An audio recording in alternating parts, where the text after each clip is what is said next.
I didn't plan to say anything that night. That was the part that surprised me later, when people asked why I let it go on for so long. The truth is, I walked into that evening already tired in a way that had nothing to do with sleep. I'm Zane, 31, and by the time my brother started bragging, I'd already spent most of my adult life being the quiet one in my family. The one who handled things, smoothed things over, paid when something needed paying, and didn't ask for applause afterward. I wasn't invisible exactly. I was just useful. And when you're useful long enough, people stop seeing where you end and what you provide begins. It started at a bar I didn't even want to be at.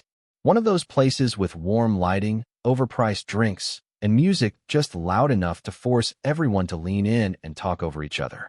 My brother Evan had insisted we come out with his friends. Just one night, he said, like it was some rare favor he was doing me.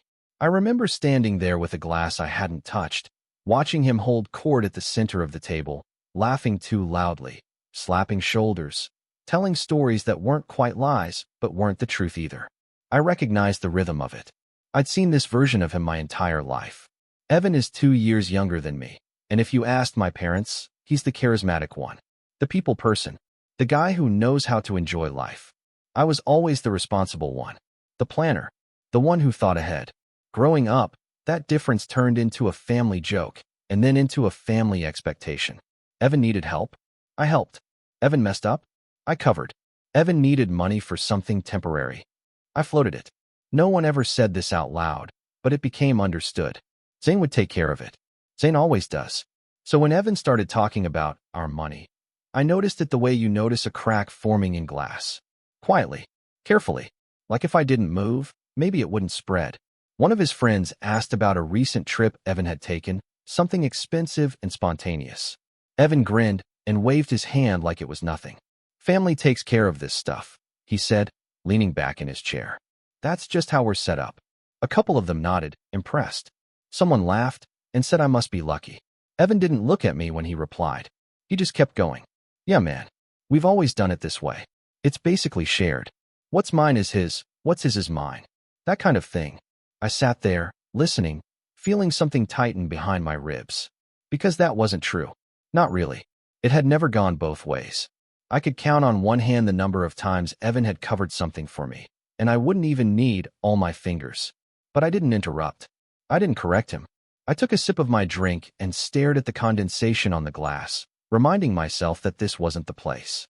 That calling him out here would just turn into a scene, and scenes had a way of circling back to me somehow being the problem. As the night went on, the stories got bigger. Evan talked about investments he hadn't made, connections he didn't really have, plans he was working on that were vague enough to sound impressive without ever becoming concrete. Every so often, he'd loop me into it without actually involving me. Zane knows what I'm talking about, he'd say. Or, we talked about this already. I hadn't. But I nodded anyway. Not because I agreed, but because I was suddenly curious how far he'd take it if no one stopped him.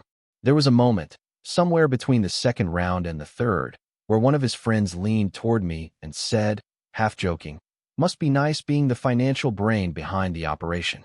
I smiled thinly and said something noncommittal. Inside, though, I felt that old, familiar mix of frustration and resignation. This was the role, wasn't it? Silent partner. Safety net. The guy whose name could be borrowed as long as it stayed abstract. What Evan didn't realize, what none of them realized, was that this wasn't just about money anymore. It was about the way my family talked about me when I wasn't in the room. The way my parents would say things like, well, Zane doesn't really need recognition, or, you know your brother means well. Every time Evan crossed a line. It was about how my contributions were treated as a given, while his intentions were treated like achievements. Sitting there in that bar, listening to him rewrite our reality in real time, something shifted. I started thinking back to all the small moments I'd brushed aside over the years. The times he'd volunteered my help without asking. The way my parents would look at me expectantly whenever Evan hit another rough patch. The casual confidence with which he spoke about resources he didn't control, as if proximity to me made them his by default. I realized, maybe for the first time, that correcting him wouldn't actually change anything. Not long term. He'd laugh it off. They always did. If anything was going to change, it wouldn't be because I spoke up in a crowded bar. So I stayed quiet. I let him talk. I let him build the image. I let his friends walk away thinking we were some kind of effortless team, backed by a safety net that never ran out. And as the night dragged on, I noticed Evan growing more confident, more relaxed, like he'd convinced himself of his own story. He talked about future plans that leaned heavily on this invisible support, on assumptions that had never been tested. At one point, he raised his glass and said, "Honestly, I don't even worry about money anymore. Between family and how things are structured, I'm covered." He laughed, and everyone laughed with him. I didn't. I watched him instead, really watched him, and wondered what would happen when the structure he was bragging about stopped being theoretical. Because the thing Evan didn't know yet, the thing I hadn't shared with anyone at that table, was that the way we were set up had already changed. Not in some dramatic, explosive way. Quietly, legally, intentionally. I'd made decisions months earlier that I hadn't felt the need to announce, because I didn't think they concerned anyone else. Sitting there, listening to my brother speak so confidently about something that no longer existed the way he thought it did, I realized I was about to find out just how dependent he'd become on a version of me that wasn't there anymore. I didn't say a word. I just leaned back, folded my hands, and waited, knowing that sooner or later, the truth doesn't need help to catch up. It just needs time. The days after that night didn't calm anything down. If anything, it was like Evan's confidence had been fed instead of checked. He started calling more, texting more, showing up with assumptions instead of questions. At first it was subtle, the way it always is with family. A casual message asking if I could spot him for a bit. A comment over dinner about how I was good with this stuff anyway. He didn't even pretend to be embarrassed anymore. It was said with the same tone you'd use to ask someone to pass the salt. What made it worse was how quickly my parents fell back into their roles, like muscle memory. My mom would call me and talk around the issue before getting to the point. She always did that thing where she'd start with updates about neighbors or distant relatives, as if padding the conversation made the ask feel smaller. "Your brother's just under some pressure," she said one afternoon. "You know how he is. He just needs a little help until things settle." I remember standing in my kitchen, phone pressed to my ear, staring at the clean counter I'd wiped down earlier that morning. I realized I couldn't remember the last time anyone had asked how I was doing before asking what I could do for Evan. I said I'd think about it.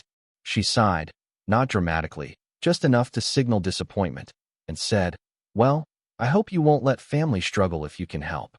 That word, struggle, sat wrong with me. Evan wasn't struggling. He was spending. There was a difference. The favoritism wasn't loud. It never had been.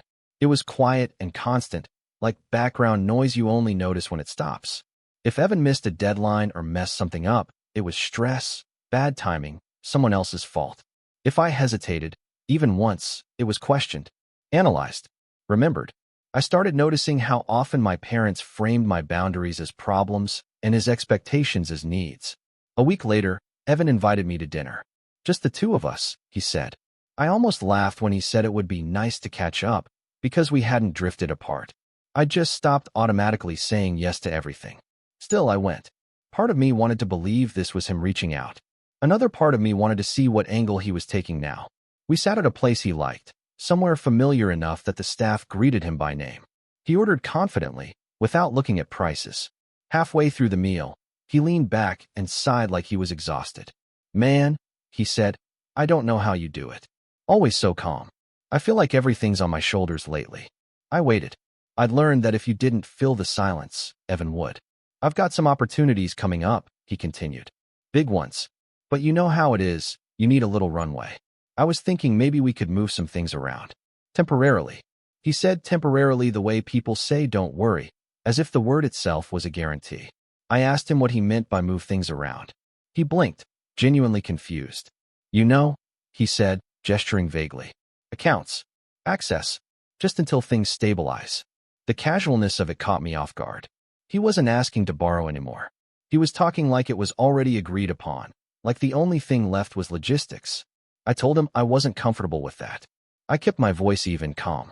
I said it wasn't personal, just a boundary. The way his expression changed was immediate. The easy smile slipped. His shoulders tensed. "Are you serious?" he asked. "After everything? You're really going to act like this?" That was the first time it hit me that, in his mind, my support wasn't generosity. It was obligation. When I didn't immediately back down, He laughed, but there was no humor in it. Wow, he said. I guess I shouldn't be surprised. You've always been like this, holding things over people. I reminded him of the times I'd helped, the money I'd fronted, the things I'd quietly taken care of so he wouldn't have to deal with consequences. He waved it off. That's what family does, he said. You don't keep score. It was the same line he'd used at the bar, but this time it felt sharper, like a shield. The conversation spiraled from there. He accused me of changing, of being distant, of thinking I was better than everyone else now. None of it was true, but I realized facts didn't matter. What mattered was that I was no longer playing my part the way he expected. When the check came, he didn't even look at it. He slid it toward me automatically, then froze when I didn't reach for it. You're really doing this? He asked, voice low. I paid for my half and stood up. The look on his face wasn't anger yet. It was disbelief. That night, my phone lit up with messages. Not from Evan, but from my parents. He'd gotten to them first. My dad's message was short and disappointed. Your brother tells us you embarrassed him tonight. My mom's was longer, full of concern and confusion and that familiar undercurrent of guilt. He's hurting, Zane. He feels like you're pulling away. We raised you better than this. Raised me better than what? Setting limits? Expecting honesty? I didn't reply right away. I needed time to process how quickly the narrative had turned, how easily I'd been cast as the villain for not opening my wallet on command. The real breaking point came a few days later, at a family gathering I almost skipped. It was supposed to be casual, just dinner at my parents' place. I walked in already tense, and it didn't take long to see that something was off. Conversations stopped when I entered the room. Evan barely looked at me. My mom kept glancing between us, nervous. Halfway through the meal, my dad cleared his throat. So, he said, too deliberately, your brother's been telling us about some concerns. Evan finally looked up then, eyes fixed on his plate. My dad continued. He says there's been some confusion about finances, about commitments. I felt my pulse spike. This wasn't a private conversation. This was an ambush. What kind of commitments? I asked. Evan spoke before my dad could answer. The ones you made, he said. He looked up at me now, expression hard. The ones you're backing out of. My mom nodded faintly, like she was trying to keep the peace by agreeing with whoever spoke last. I asked him to be specific. He hesitated, then said it. He told them I'd promised to help fund his next venture, that I'd agreed to support him while he got it off the ground, that he'd already told people it was handled. None of it was true. He'd taken assumptions, casual conversations, and spun them into guarantees. And he'd done it knowing exactly how it would sound coming from me. I looked at my parents, waiting for someone to question it, to ask when this promise had been made. No one did. My mom just said, well, if that's what you said, Zane, your brother relied on that. The room felt smaller. I realized, in that moment, that it didn't matter what I'd actually done. What mattered was the version of me they'd all built in their heads. I told them I'd never made that promise. Evan scoffed. So now I'm lying? He said. In front of everyone? My dad frowned at me. Why would he make that up? He asked, genuinely puzzled. That question landed harder than any accusation, because it showed me exactly where the benefit of the doubt lived in our family. I tried to explain, to slow it down, but the damage was done. Evan stood up, voice raised just enough to draw attention. I told people you had my back, he said. I told them family takes care of each other. And now you're making me look like an idiot. He didn't mention the money directly. He didn't have to. The implication hung there, heavy and unmistakable. I left shortly after, heart pounding, mind racing. In the days that followed, I started hearing about things Evan had said behind my back. That I'd changed, that I was hoarding resources, that I'd promised support and pulled it away at the last second. Friends of the family stopped reaching out. Conversations grew strained. The pressure wasn't subtle anymore. It was coordinated. And then, late one evening, I received a message that made my stomach drop. A screenshot, forwarded from someone I barely knew. It was Evan, in a group chat, talking about our setup again. Talking about money that wasn't his. Talking about timelines and access like decisions had already been made. Except this time, he wasn't just bragging. He was making commitments in my name. I stared at the screen for a long time, realizing that this wasn't just disrespect anymore. It was a line crossed that couldn't be uncrossed. And for the first time, I understood that staying quiet wasn't keeping the peace. It was enabling something that was about to blow up. After that screenshot, things didn't explode right away. They collapsed slowly, which in some ways was worse. There was no single dramatic confrontation, no shouting match that cleared the air. Instead, there was distance, silence, a quiet rewiring of how people treated me, like a memo had gone out that I hadn't been copied on. Calls stopped coming in unless someone needed clarification on something Evan had said. Messages felt cautious, transactional. Friends of the family who used to joke with me suddenly spoke like they were afraid of saying the wrong thing. I could feel it everywhere, this subtle shift where I was no longer the dependable constant, but the problem variable. The worst part was my parents. My mom stopped calling altogether for a while, and when she finally did, her tone was careful in a way that made my chest tighten. She talked to me like I was volatile, like I might snap if she phrased something wrong. My dad, when he did reach out, kept things brief and impersonal.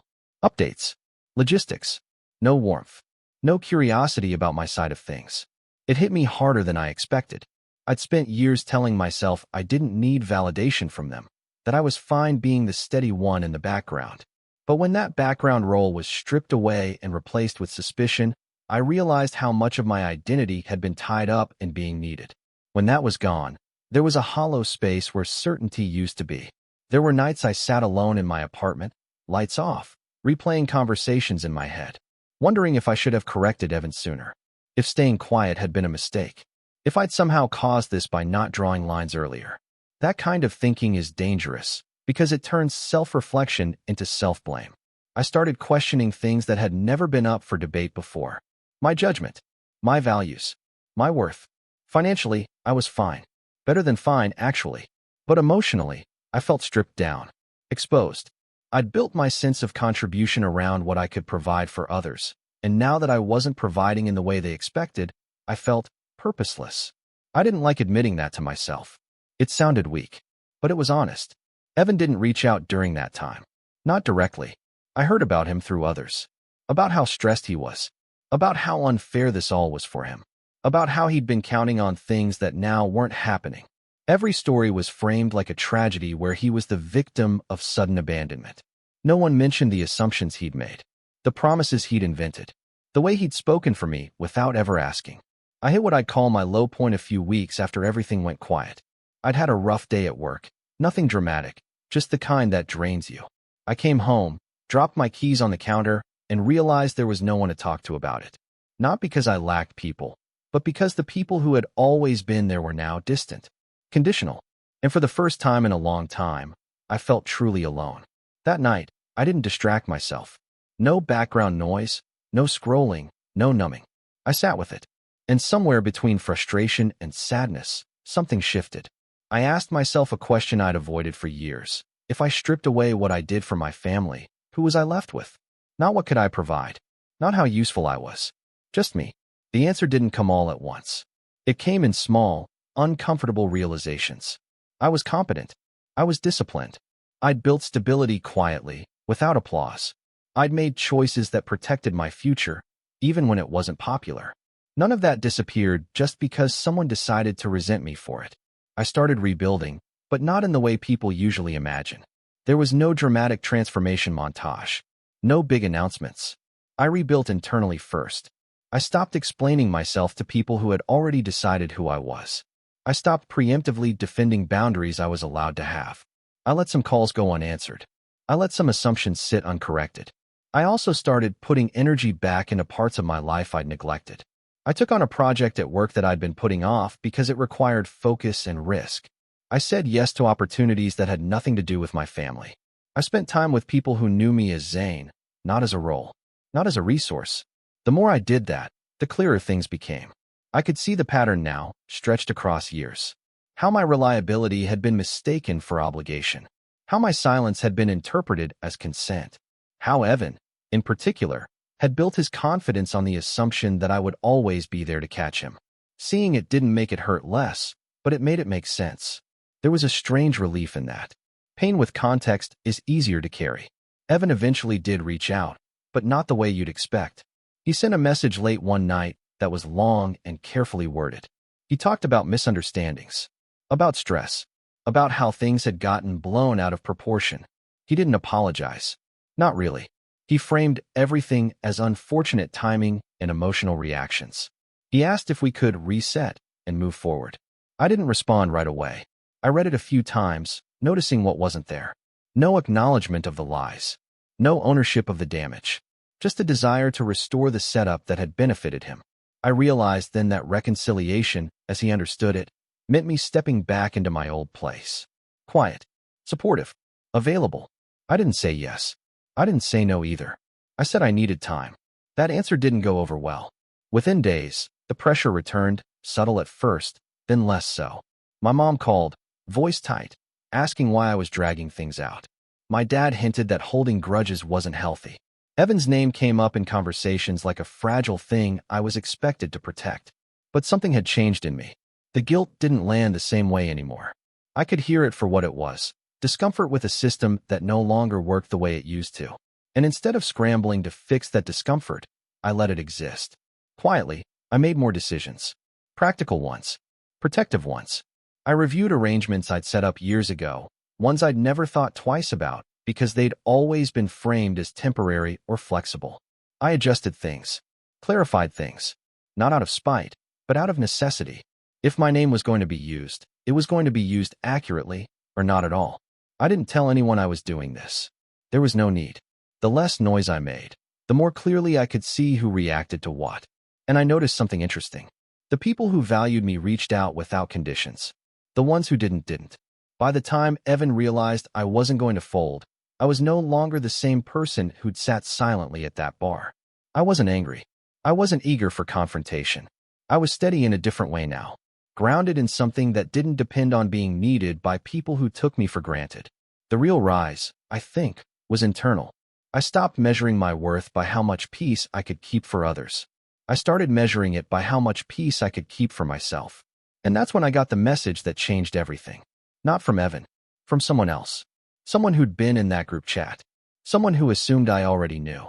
The message was short, almost casual, but it carried a weight that made my hands go cold as I read it. It said, "Hey, just a heads up. Evan told a few people tonight that things are officially locked in on your end. He's acting like it's already done." I stared at the screen, the words blurring slightly, and realized that whatever quiet rebuilding I'd been doing was about to collide head-on with the version of reality Evan had been selling to everyone else. That message didn't make me angry right away. What it did was clarify something that had been hovering in the background for weeks. Evan hadn't learned anything. Not really. He hadn't reflected, or adjusted, or questioned his assumptions. He'd just changed tactics. Instead of asking, he was declaring. Instead of pressuring me directly, he was letting momentum and social expectation do the work for him. And that told me everything I needed to know. For the first time since this whole thing started, I didn't feel confused. I felt focused. I didn't respond to the message immediately. I sat with it, phone face down on the table, and let the implications settle. Evan wasn't just talking loosely anymore. He was committing me, publicly, to arrangements I had never agreed to. He was staking his credibility on access to things he did not control. And he was doing it confidently, because in his experience, confidence had always been enough. Someone else, usually me, would clean up the mess later. Except this time, there was no mess to clean up. There was only a collision waiting to happen. The next morning, I did something I probably should have done years ago. I wrote everything down. Not emotionally, not dramatically, just facts, dates, conversations, messages, the times I had helped, the times I had said no, the times Evan had spoken for me. I didn't do it because I planned to confront him right away. I did it because clarity is power, and I was done operating in the fog of other people's narratives. As I laid it all out, patterns jumped off the page. Evan's confidence spikes always followed my silence. His biggest promises were always made in rooms where I wasn't present or where social pressure made it awkward to contradict him.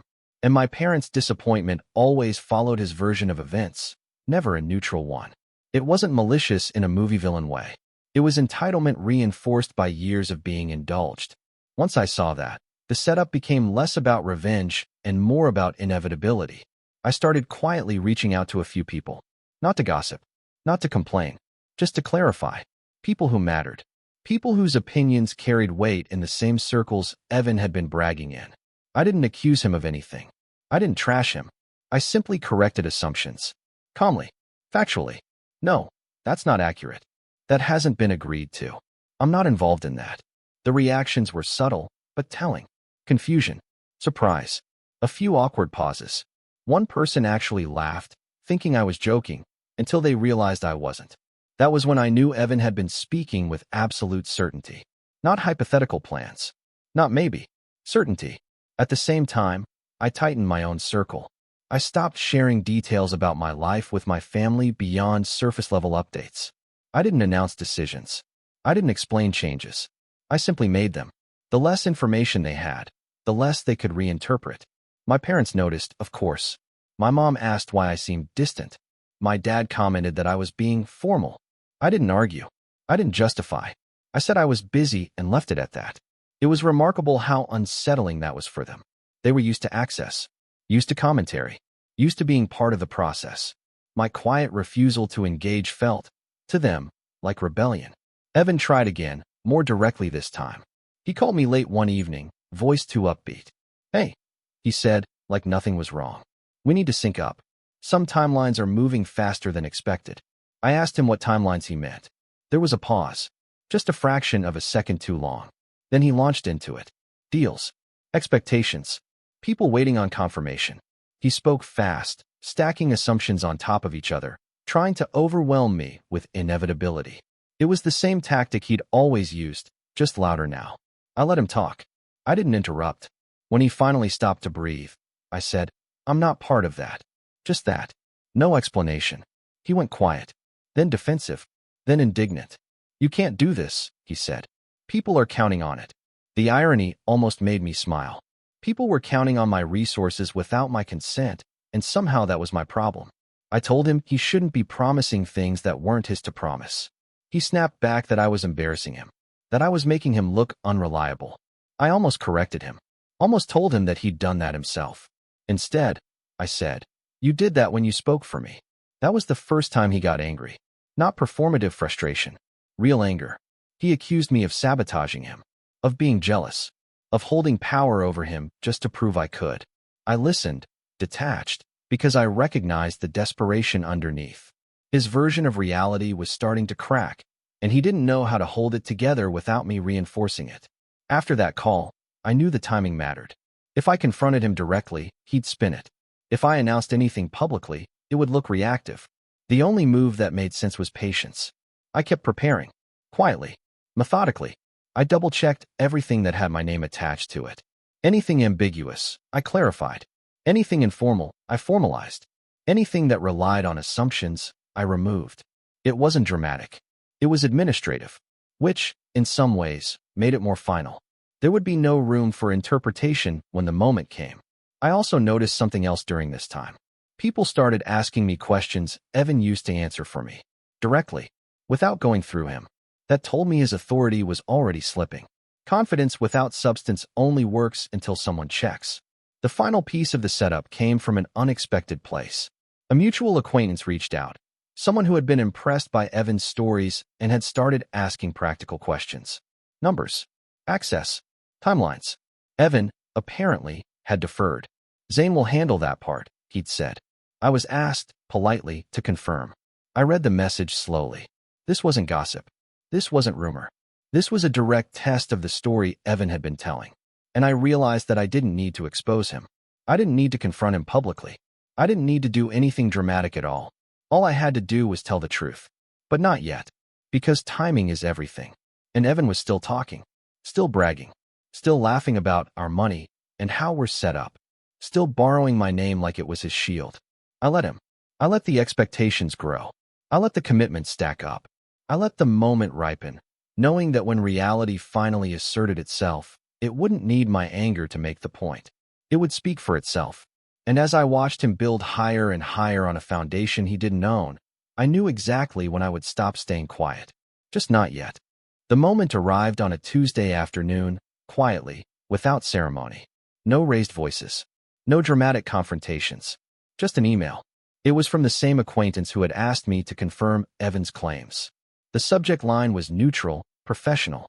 Next steps and confirmation. I read it once, then again, making sure I understood what was being asked.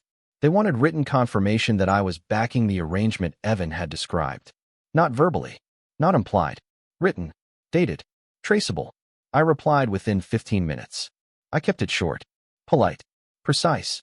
I thanked them for reaching out, clarified that there had been a misunderstanding, and stated plainly that I was not involved, had never agreed to be involved, and would not be participating in any financial or operational capacity.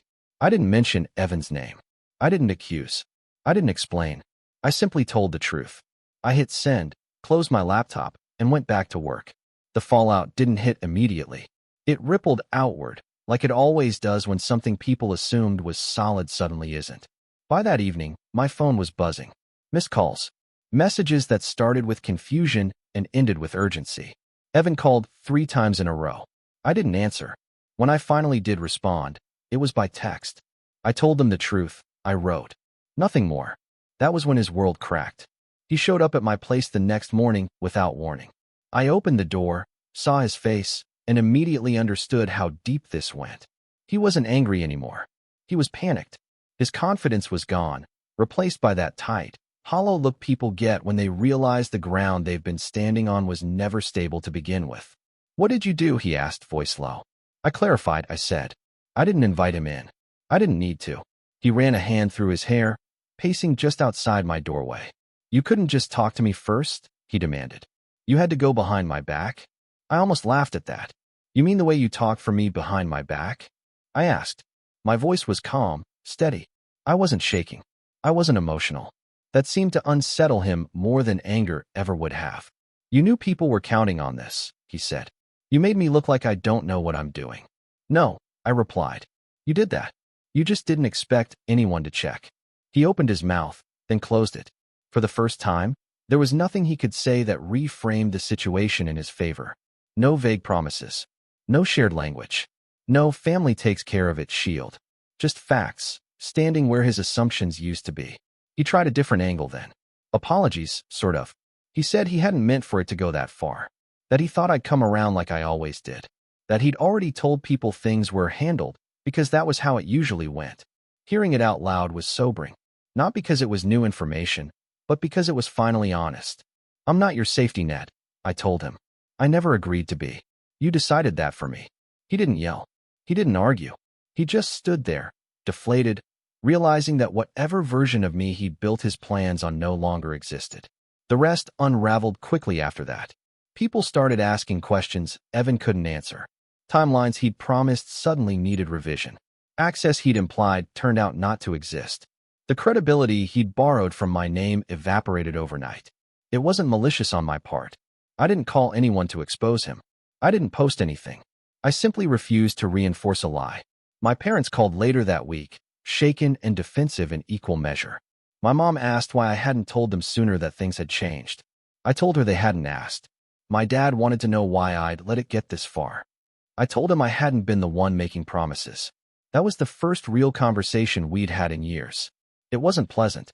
There were long pauses, defensive questions, attempts to soften what Evan had done by reframing it as optimism or ambition. I didn't accept any of it. I didn't raise my voice. I didn't accuse. I stated what had happened and what I would no longer allow. Something shifted then, not dramatically, but enough. For the first time, they listened without interrupting. For the first time, they couldn't default to assuming I'd smooth it over. Because there was nothing left to smooth. Evan stopped calling after that. Not out of spite, I think, but out of embarrassment. The kind that forces reflection whether you want it or not. We didn't speak for months. When we finally did, it was cautious, distant. He didn't ask for help. He didn't brag. He didn't talk about our money. The illusion was gone, and with it, the entitlement.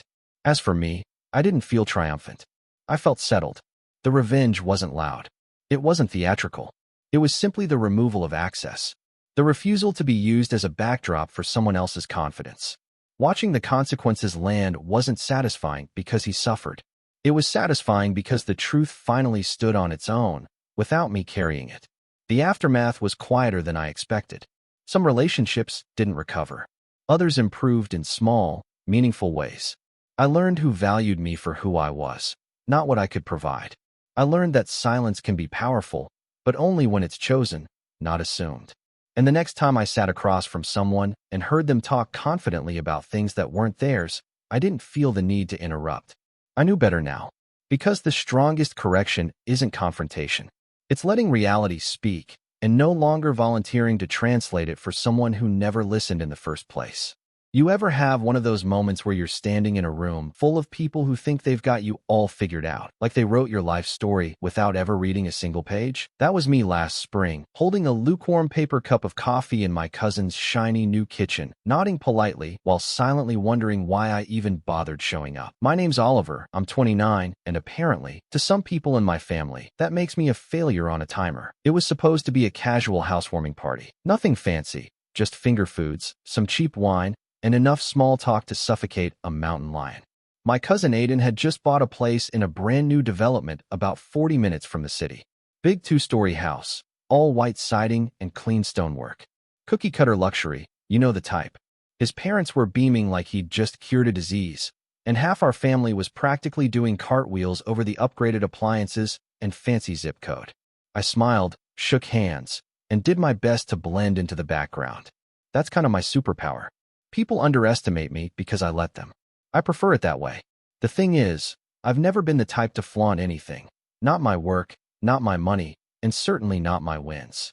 I don't wear expensive watches or post about the grind on Instagram. I don't talk unless I've got something worth saying. And that makes me boring, apparently. Especially compared to Aiden. He's loud, flashy, charismatic in that exhausting kind of way that makes old ladies call him charming, and makes me want to fake a phone call just to walk away. Ever since we were kids, he's always been the golden boy. Got the lead in the school play? Aiden. MVP of the soccer team? Aiden. First to buy a car, get a girlfriend, graduate college? Always Aiden. I stopped trying to compete years ago. Let him have his spotlight. I was more interested in building something that lasted, even if it meant doing it in the dark. So there I was, just sipping my coffee and trying not to gag on the artificially sweetened dip someone brought, when this guy I didn't recognize, some friend of Aiden's, dressed like he just came from a yacht party, glanced over at me and asked, "So what do you even do all day?" Just like that. No hello, no name, just straight-up curiosity marinated in condescension.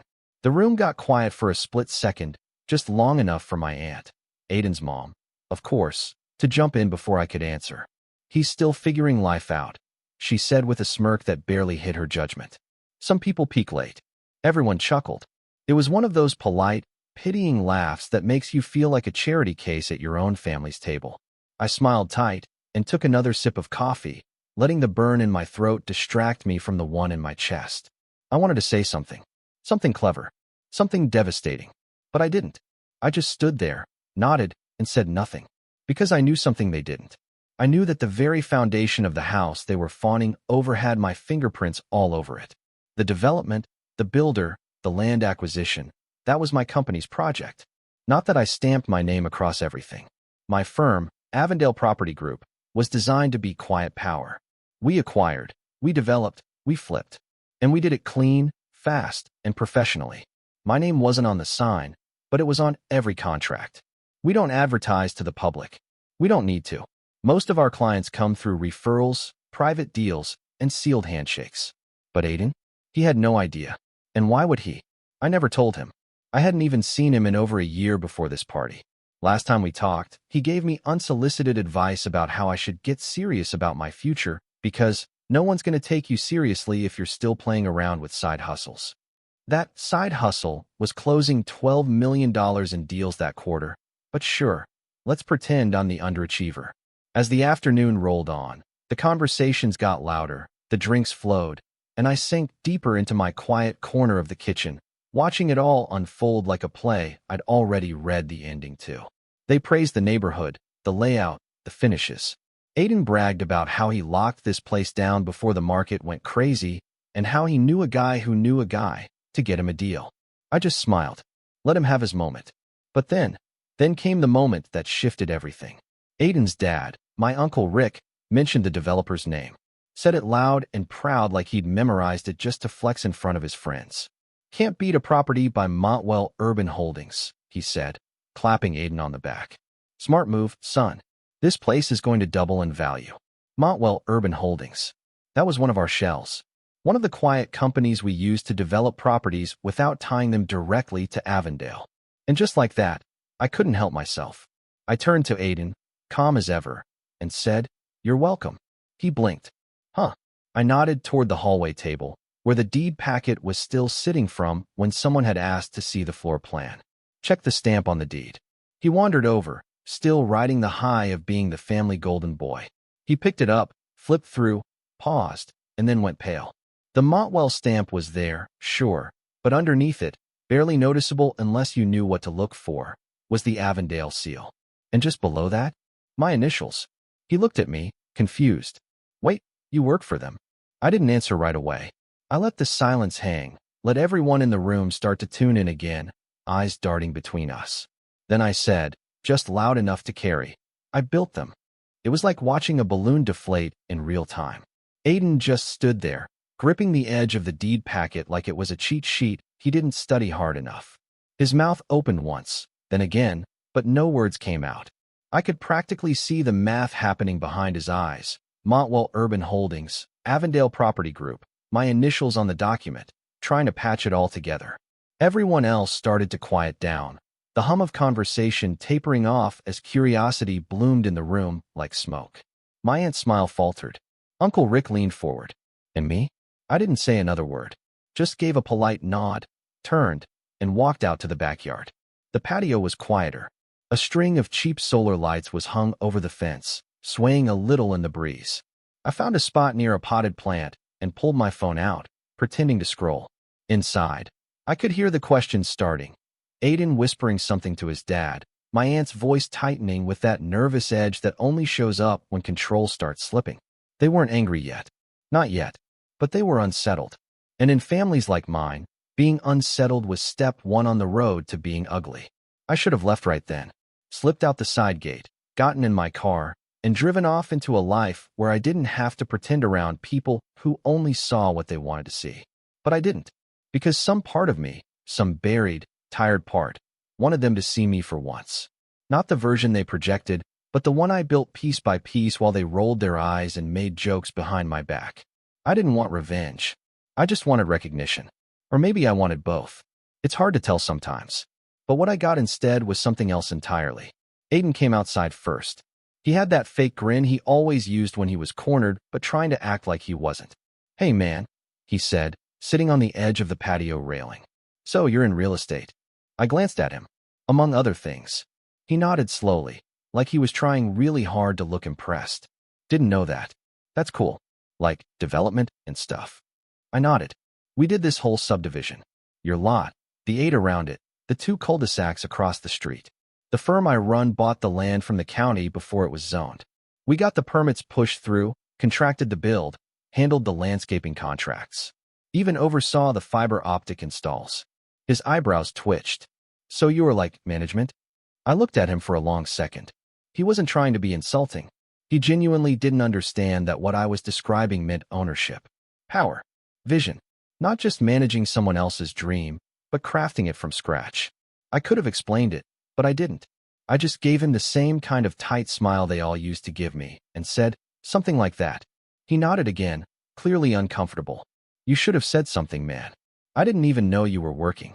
Mom said you were still, like, freelancing or whatever." That was her version of jobless. Freelancing. A neat little word she tossed around like it meant sits at home in pajamas playing with crayons. I used to try correcting her. Stopped about 5 years ago. "She's not exactly your biggest fan," I said, folding my arms. Aiden chuckled. "Ah, you know how she is. She just wants everyone to be successful. Like, visibly successful, I guess." And here I thought success was a private thing. He didn't have a reply to that. He just stared at the sky for a second, then stood up, clapping his hands together like we'd just had a good chat. "Well, hey man. Glad you came. Seriously." He walked back inside before I could answer, and I stood there, replaying the conversation in my head, every word like a paper cut. The rest of the evening dragged. My aunt barely looked at me. When she did, it was with a strained politeness, like I was a stranger in her house. The others were the same. Some of them curious now, asking vague questions about what I did, what it was like to own a company, but always with that too sweet tone people use when they're not sure if they should envy you or resent you. And then came the breaking point. A week after the party, I got a call from my mom. She sounded uneasy. "Oliver, sweetie, did you say something to Aiden at the party?" Define something, I said, already tired. Well, your aunt called me. She's upset. She said you embarrassed Aiden. I laughed. By existing? She said you implied he wouldn't have the house without you. I paused. I didn't imply anything. I just said you're welcome. He looked at the deed. That was it. My mom sighed. Honey, I know you didn't mean anything by it, but they feel like you showed off. Mom, they made fun of me to my face. I know, she said quickly. I'm not saying they were right. I'm just saying, maybe next time keep it low-key. You know how they are. And that was the moment it clicked. I was never going to win. Not with them. I could build empires in silence and still be the late bloomer. I could buy the land under their feet, and they'd still think I was a directionless kid. Because it wasn't about what I did. It was about who they already decided I was. I hung up, sat in silence for a while, then opened my work files. I wasn't angry. Not yet. Just empty. Tired. 2 weeks later, things got worse. I got a notice from our customer service team. A complaint had been filed through one of our project feedback forms. Anonymous, but strangely detailed. Accused our company of shady business practices and overcharging buyers for low-quality materials. It was clearly someone who had just enough real information to sound legitimate, but not enough to be right. It didn't take long to trace the IP, Aiden's work laptop. He wasn't even smart enough to hide it. We flagged it, made a note, and moved on. I didn't retaliate. Yet. Then came the group chat. There's this extended family WhatsApp thread I muted years ago, full of birthday messages, forwarded memes, and the occasional political rant. But suddenly, it was lighting up. I scrolled back and saw a thread of messages from Aiden, talking about developers these days, and how some people get lucky and think they're geniuses, and how real success isn't about shortcuts. Thinly veiled, sure, but everyone knew who he meant. My aunt chimed in with clapping emojis. My uncle followed with a story about how hard work always beats inherited connections. Again, subtle, just enough to let them pretend they weren't talking about me. I didn't reply. I didn't even react. I just screenshotted everything and filed it away. Then came the cherry on top. Aiden's mortgage hit a snag. Not a big one. Just a zoning discrepancy on one of the corner lots that needed to be cleared for his property to be fully certified. Nothing urgent. A routine thing. But in order for it to be resolved quickly, someone from Avondale had to authorize the fast-track review. That someone was me. And wouldn't you know it, when his realtor reached out, they had no idea we were related. Just said, the homeowner was told you might be able to expedite this. I said I'd look into it. I didn't. Not right away. 3 days passed. Then 5. Then 10. And then my phone rang. Aiden. Hey man, he said, his voice tight. Did you get a note about my mortgage thing? With the zoning? I pretended to scroll. I might have seen something. Well, it's holding up the final paperwork. We can't move forward without it. Huh, I said. That's unfortunate. Silence. I mean, if there's anything you can do. You want a favor? Another silence. Yeah? I mean, we're family, right? Family. That word. They used it like a shield when it suited them. I thought about the party, the smirks, the jokes, the anonymous complaint. I thought about the WhatsApp messages. And then I said, I'll see what I can do. I didn't. Not yet. Because something deeper had shifted inside me. This wasn't just about a house anymore. Or a party. Or even the years of quiet disrespect. It was about the realization that they would never see me as their equal unless I forced them to. And the first step toward that? Letting the golden boy feel what it's like to be on the outside looking in. But that wasn't the real betrayal yet. That came the following week, when I found out what Aiden had told my dad. What he said behind my back. And that changed everything. It's strange, the things that break you. It's not always a loud betrayal or a screaming match or a grand, cinematic moment. Sometimes, it's a quiet conversation that you didn't even hear yourself.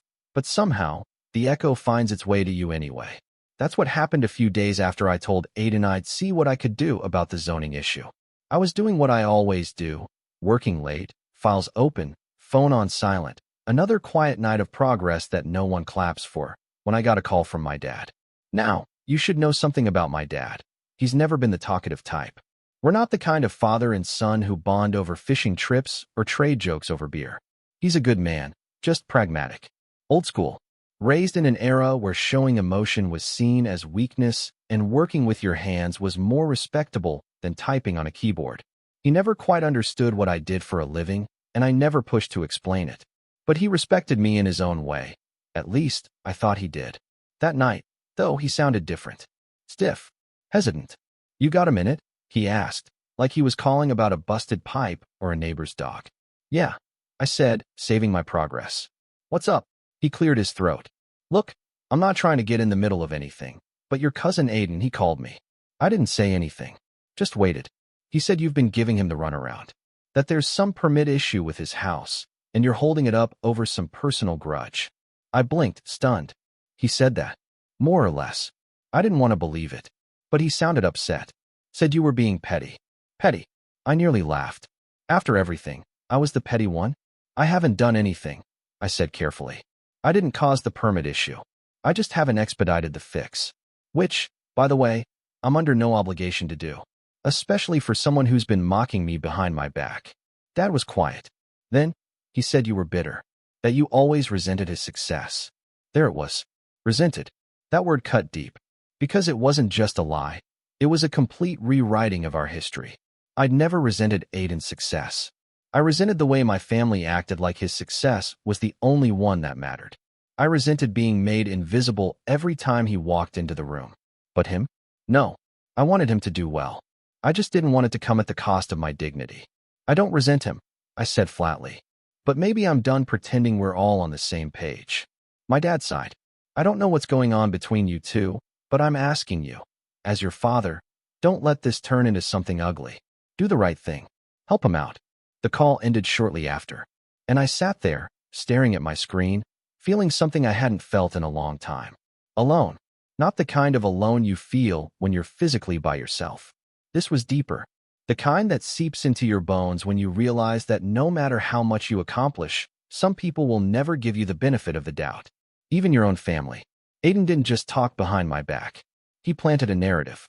Twisted the truth into something that made me look like the villain. And my dad, he didn't even question it. He just called me and asked me to make peace. That night, I shut my laptop, left everything on my desk, and went for a walk. I didn't take my phone. Didn't tell anyone. Just walked. Through the park. Down old streets I used to ride my bike on as a kid. Past the corner where my mom used to wait for me after school. All of it looked the same, but I wasn't the same kid anymore. I'd built something they couldn't see because it didn't fit their version of who I was supposed to be. And that realization crushed me. For the next few days, I disappeared. Not physically, but emotionally. I stopped checking the group chat. Ignored the zoning request. I even stopped showing up to the office, choosing instead to work from home. My assistant, Mara, noticed. She asked me if everything was okay. I told her I was fine. I wasn't. But something shifted in that silence. When you hit a certain kind of low, you have two choices: stay there and sink deeper, or use the bottom as a springboard. I was tired of waiting for them to see me. Tired of playing the long game. So I changed the game. It started with a document. An internal proposal for a new development, a high-end, eco-conscious neighborhood on the west side of the city. I'd been sitting on it for months, waiting for the right moment. The kind of project that would attract real media attention, bring in city council support, maybe even win a few awards. I dusted it off, cleaned it up, and submitted it to our board for review. Then, I restructured our client outreach process. I created a new division for luxury consulting, hired a young, hungry team to chase leads from out-of-state investors, and rebranded the face of the firm. Quiet power, sure, but now, with a sharper edge. I didn't talk about it online. Didn't make a LinkedIn post. I just worked. Every late night, every early morning, every meeting, every draft, focused. Not to prove anything to them, but to prove something to myself. Mara once told me, success is loud when it's fueled by pain. I never understood that until now. Meanwhile, Aiden kept pushing. More complaints. More backhanded comments in the group chat. At one point, I got a message from my cousin Rachel saying, "Hey, are you okay? Aiden keeps talking about you like you're some kind of mob boss holding his house hostage. It's weird." I replied, "I'm fine. Just focused on work." She sent a heart emoji. Said she was rooting for me. Funny thing is, I didn't even know I needed someone in the family to say that until she did. Weeks passed. Then months. Our new project, Green Hollow Estates, got approved. Fully funded. Articles started appearing in local business journals. The face behind Avondale's next big move. That was the title of one. They even used my headshot. The same one I'd reluctantly taken 2 years ago for our internal newsletter. I got invited to a few speaking events, panel discussions, one real estate podcast. I said no to most of them, but I accepted one, a local city development roundtable. Not for the fame, but because I wanted to be seen, really seen. And the more I leaned into my work, the more I healed. Slowly, quietly. One night, Mara and I were reviewing a presentation when she looked up and said, "By the way, your cousin finally closed on his mortgage." I raised an eyebrow. He did. Yeah. Took them 2 months longer without your sign-off, but they figured it out. I nodded. Good for him. She tilted her head. You never wanted to tank him, did you? No, I said. I just wanted him to feel small. The way they made me feel. Just once. She didn't judge me. Just nodded. Well, they're definitely watching now. And she was right. The tone shifted in the group chat. The joke stopped. My aunt went silent. Uncle Rick, too. Aiden stopped name-dropping himself in every conversation. I even got a message from him. Short, awkward. Saw your article. Congrats, man. Big stuff. I didn't reply, because I was done trying to make them like me, or respect me, or acknowledge me. They had their chance. Now I had something better than their approval. I had clarity. I had control. And I had something else they didn't know about yet. Because while they were busy throwing shade and clinging to old narratives, I had quietly acquired 3 commercial lots in their new neighborhood. And one of them, it sat right across the street from Aiden's house. There's a kind of cold satisfaction in silence, when you no longer feel the urge to explain yourself, when you stop craving closure or validation. That's where I was by the time the ink dried on those commercial lot deeds. One of them was just a narrow stretch of land zoned for mixed use, sandwiched between 2 large residential plots. A little inconvenient, a little visible, and exactly the kind of space that makes entitled homeowners paranoid. But I wasn't building anything. Not yet. Sometimes, the presence of power is more unsettling than its use. Let me backtrack. After the Green Hollow project took off and the articles started circulating, my name began to carry more weight in city planning circles. Not celebrity-level attention, thank God, but just enough for people to start asking me to lunch instead of ignoring my emails. It wasn't flashy, but it was noticeable. And in real estate, visibility is leverage. You don't need to swing a hammer if you control the land under the house. I started attending zoning committee meetings again, quietly, of course, just to observe. Sit in the back, take notes, not occasionally. The same people who used to overlook me were now calling me by name, asking for my opinion on mixed-use reform and rental overlays. One of the committee members, Paul, a retired architect with a limp and an encyclopedic memory, took a liking to me. We'd talk after meetings about development trends, design aesthetics, and the city's slow pivot towards sustainability. One evening, over cheap coffee in a city hall cafeteria, he asked me, "Why'd you buy that Westgate lot?" I shrugged. "Potential." He chuckled. "You're not going to build a strip mall across from that new subdivision, are you? Those HOA folks would lose their minds." I smiled, not answering. He looked at me for a long moment. "You're not like most of these developers." Because I don't talk? No. Because you listen. And because you play a long game. He wasn't wrong. But the truth was, I wasn't thinking 10 years down the line. I was thinking 10 months. Maybe less. Aiden's house sat directly across from the lot in question, Lot 38C. On paper, it wasn't remarkable. But in practice, it was the only undeveloped parcel within eyesight of the main entrance of their community. And, more importantly, it wasn't under HOA control. The Homeowners Association, still in its infancy due to the neighborhood being so new, had tried to secure the lot early, but my firm outbid them in a private sale. And Aiden didn't know that. Yet. But he was about to. See, I never wanted revenge just for the sake of being cruel. That's not my style. What I wanted was understanding. I wanted them, all of them, to realize that the person they laughed at, the cousin they diminished, was the one holding the match near the gas line the whole time. I wanted them to feel that discomfort, that squirm, that moment of realization when the past catches up to you and suddenly everything you thought was true starts to unravel. So I started planning. It began with a fake listing. I mocked up a development concept, nothing illegal, just speculative renderings and a generic business name. Garnet Hills Coffee and Vape Lounge, a space for creative professionals. Ridiculous on purpose.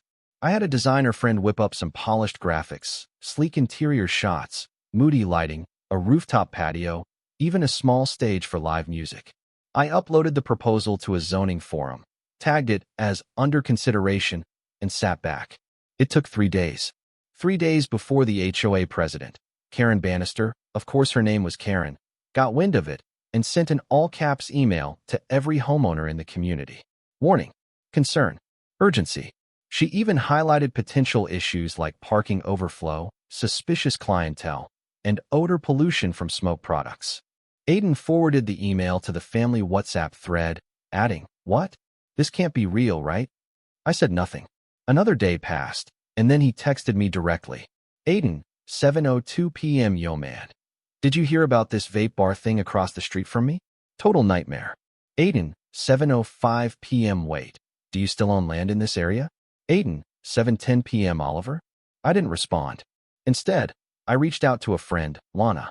She's a commercial property consultant I've worked with on a few past projects, sharp as a scalpel and twice as precise. I asked her if she'd be willing to act as a developer representative for Garnet Hills Creative. She agreed, amused. I handed her the mock-up, the fake LLC, the contact info. Told her to be cordial but vague, reassuring but elusive, professional but just enough to raise questions. That weekend, she attended the HOA's emergency meeting. Apparently, it was chaos. They didn't know whether to fight, fundraise, or grovel. The residents split down the middle, half of them terrified of property devaluation, the other half interested in the idea of a trendy coffee spot within walking distance. Lana played her part beautifully. She nodded, took notes, mentioned, "We're exploring ideas," and handed out pamphlets with phrases like, "Early construction may begin by fall," and "subject to zoning exceptions." She never confirmed the lot's owner. Not once. But the implication was clear. And the best part? The pamphlets included renderings of the property, beautifully designed, with one particular image showing Aiden's house clearly in the background. By Monday, the HOA was calling City Hall, demanding answers, protesting the zoning loophole, arguing that the lot was never intended for commercial use, only to discover it was, in fact, always zoned that way. My team had made sure of that 2 years ago. Aiden called me again. "Aiden, for 38 p.m. you bought that lot, didn't you?" I finally replied. "Me, 4:45 p.m. I own 3. That's one of them." The dots connected. Silence. No follow-up. Just the void of his ego collapsing in on itself. But I wasn't done. Because this wasn't just about a prank. It was about perspective. So I made sure the rumor mill kept spinning. Lana reached out to a local journalist who runs a small community newsletter. She posed as a developer rep looking for community input. The article that followed was a masterpiece of subtle tension. Titled, "Will a Vape Lounge Revitalize Westgate? Or Destroy It?" It quoted anonymous sources, mentioned rising crime rates near other mixed-use properties, exaggerated, of course, and even featured a blurry photo of a delivery truck parked outside Aiden's house, implied to be construction-related. Aiden's panic hit peak levels. He posted on Facebook, tagged the HOA, pleaded for someone to stop the project. His mom, my aunt, messaged my mom again, this time with less concern and more venom. "I can't believe Oliver would do this. He's deliberately sabotaging Aiden's peace of mind. He's not just being petty anymore. He's being malicious." My mom sent me a screenshot. She didn't defend me this time. She didn't scold me either. Just wrote, "I didn't know about the land. But I understand now. Do what you need to." It felt like permission. Not that I needed it. But it meant something. I wasn't just doing this for me anymore. I was doing it for every family member who ever got laughed at behind closed doors. For every cousin who wasn't the golden child. For every late bloomer who dared to grow on their own terms. For every freelancer whose quiet ambition was mistaken for laziness. I was holding up a mirror, and they didn't like what they saw. But the real blow hadn't landed yet. That was coming at the HOA's next town hall meeting, where Lana, and a special guest, would be unveiling the final revised proposal for the lot's future. And who would that guest be? Me. You ever walk into a room and feel every eye stick to you like glue? That's what it felt like when I stepped into the HOA's community center hall. The chairs were arranged in crooked rows, half filled with nervous residents gripping tote bags and printouts of zoning bylaws. The air smelled like burned coffee and anxiety. I caught sight of Aiden immediately, sitting near the front, jaw clenched, leg bouncing like a jackhammer under the folding table. His mom sat beside him, her arms folded tight against her cardigan like she was bracing for impact. They weren't the only ones watching me, but their stares burned the most. I adjusted my blazer, kept my expression calm, and walked to the podium beside Lana, who gave me the faintest smile. We'd rehearsed this moment for 2 weeks. I didn't want anger. I didn't want drama. I wanted clarity, precision, and a little bit of poetic justice. The HOA president, Karen Bannister, tapped the mic like she was announcing the end of days. Good evening, everyone. Tonight, we have representatives from the development team regarding the proposed commercial use of Lot 38C. A quiet murmur of dread rolled through the room. Representing Garnet Hills Creative is Ms. Lana Porter, Karen continued. And Mr. Oliver Ward. That got louder. Aiden's neck snapped toward me so fast I thought he might sprain something. His face twisted, confusion, disbelief, then something uglier. I didn't flinch. I stepped up and took the mic. Thank you, Karen, I said evenly. Good evening, everyone. I know many of you are concerned. I understand why. Change can be uncomfortable, especially when it lands in your backyard. So I'm here to clarify a few things. I paused, let the silence stretch just long enough to let the room breathe me in. First, I continued. Yes, I am the legal owner of Lot 38C, along with 2 other parcels within this subdivision. I acquired them through my firm, Avondale Property Group, well before most of the homes here were constructed. The zoning was reviewed and approved at that time for mixed-use occupancy. Nothing was hidden. No rules were bent. A few residents started flipping through their papers, realizing they'd never looked closely at the original zoning maps. Second, I said, the rumors about a vape lounge are creative, but false. That was a community input experiment, a stress test. We wanted to gauge reaction, gather feedback, and determine what kind of development would be welcomed, or at the very least, tolerated. Lana stepped forward and handed Karen a folder. We'd like to submit our revised proposal. Karen opened it, her eyes scanning the glossy packet. Her expression softened, then twisted with reluctant approval. We are not building a vape bar, I said, smiling slightly. We are donating the parcel to a nonprofit arts foundation, one that will build a quiet, family-friendly sculpture garden and outdoor reading space. No commercial sales, no noise pollution, no extended evening hours. Just trees, benches, and public art. Think of it as a small oasis. A stunned silence followed. Someone near the back muttered, "That's actually kind of nice." Another whispered, "Didn't see that coming." Aiden's face? Priceless.